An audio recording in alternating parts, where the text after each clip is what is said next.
It was the most horrible thing any parent could witness.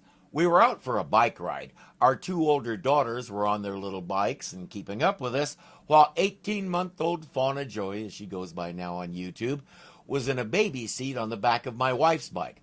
I had an identical seat on my bike, and we usually took turns carrying her. My wife was out front. Without warning, a dog appeared in front of her. She hit it broadside and her bike went down. I watched my baby girl's head slam into the pavement. Seconds later, all we could say was, thank God for that other crash. We were living in a town in northwestern Wyoming called Powell. Powell claimed to have 5,000 people, and the town itself was almost exactly a mile square. That meant if you were in any kind of shape like I used to be, you could bike everywhere. We had been to church and hopped on our bikes to go home. My wife's front tire hit a patch of gravel and she crashed.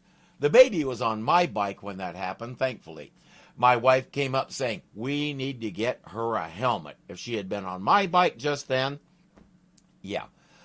We were about as broke could be, but we scraped together enough money to get her one. It was a really nice one for the price. It had variously sized pads to fit it to her head, and it was all Velcro so you could change the size as she grew.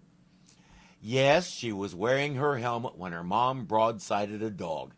Just the same, we both shrieked in horror and ran to her. I was sure she had at least a broken arm. We got her out of the seat, and she was strangely quiet. I thought, oh no, what happened?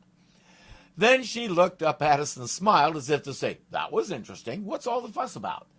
Not a scratch.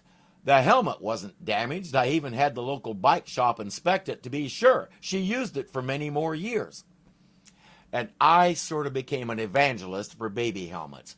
More than once, I've seen someone with a baby on their bike and no helmet, and I've offered to buy one for the child if the parent can't afford it. If I'm talking to you, please do it today.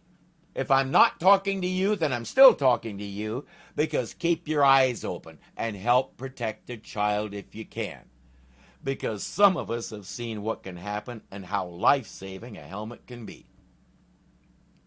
Thanks for watching, and I'll see you in the next story time.